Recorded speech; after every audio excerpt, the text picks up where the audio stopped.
நிரம்பத்தாலாட்டும் திருச்செந்தூர் இது திருச்செந்தூர். நீலக்கடல் அலைகள் நிரம்பத்தாலாட்டும் திருச்செந்தூர் இது திருச்செந்தூர்.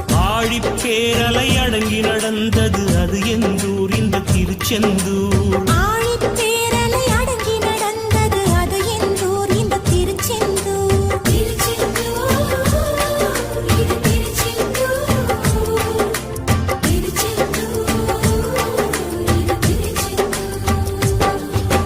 நீலக்கடல் அலைகள் நிரம்பத்தாலாட்டும் திருச்செந்தூர் இது திருச்செந்தூர்.